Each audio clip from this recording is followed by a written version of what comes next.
E aí pessoal, beleza? Hoje vamos falar um pouco sobre distribuição eletrônica, que basicamente vai ser a forma na qual os elétrons se organizam ao redor do núcleo. Antes disso, nós devemos comentar sobre duas características da distribuição eletrônica, que são o número quântico primário, que basicamente vem do modelo de Bohr, e ele representa a distância do elétron ao núcleo. Ele está diretamente relacionado à energia dos elétrons. E vamos comentar também um pouco sobre o número quântico secundário. O número quântico secundário pode ser representado pelas letras S, P, D e F. Basicamente, eles representam a trajetória do elétron ao redor do núcleo e geralmente são chamados de subníveis. No caso, o subnível S comporta no máximo 2 elétrons, o P, 6, D, 10 e F, 14 elétrons. Cada um deles possui uma trajetória, um formato específico. Por exemplo, o S é circular, o P você vai observar ali dupla elipses em 3 eixos e assim por diante. A notação da configuração eletrônica é feita da seguinte forma. Escreve-se o número quântico principal antes da letra indicativa do subnível, no qual ele vai possuir um expoente.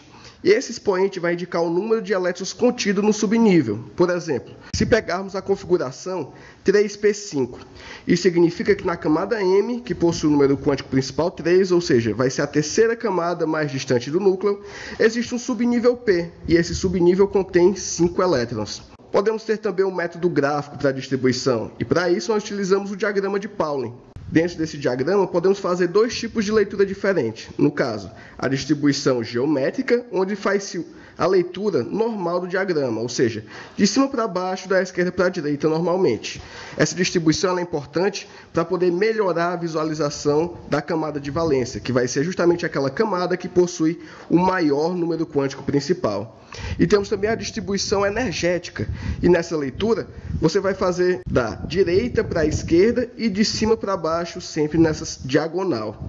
E essa daí é a chamada configuração eletrônica. Um exemplo que podemos citar aqui vai ser o sódio na sua forma metálica. Como ele possui 11 prótons e carga zero, vai possuir também 11 elétrons. E assim a gente deve distribuir esses 11 elétrons baseado no diagrama de Pauling. A configuração final que nós iremos observar vai ser um S2, 2S2, 2P6 e 3S1. Se você somar os expoentes aí, vai notar que a soma deles vai ser igual a 11, que é equivalente ao número de elétrons que queremos distribuir. Outro exemplo que podemos colocar aqui também é a distribuição do níquel, onde já coloquei aí no slide, a parte de cima ele representa a distribuição na forma energética. E onde você vê que o nível 3D8 é o subnível de maior energia. Mas quando organizamos na forma geométrica, você observa aí que temos o nível 4S2, que ele é chamado de camada de valência, por ser aquele elétron que possui o maior número quântico principal. Alguns exemplos de distribuição que podemos dar também são nos íons. Ora, a distribuição que estamos falando é eletrônica. Assim, nós devemos contar o número de elétrons que vão ser distribuídos. No caso de um íon negativo, o número de elétrons é maior que o número de prótons. No caso de um íon positivo, o número de elétrons é menor que o número de prótons. Caso retiremos elétrons de um elemento neutro, retiraremos esses elétrons sempre da camada de valência. Como exemplo, aí temos a distribuição eletrônica do ferro, cuja camada de valência vai ser o 4s2. E ao perder 2 elétrons, se tornando ferro 2+, esse nível 4s2 é retirado e a configuração termina em apenas 3d6. Aí na sequência, mais alguns exemplos de distribuição eletrônica, tomando foco a camada de valência de cada um deles. Lembrando, a camada de valência vai ser o nível mais externo.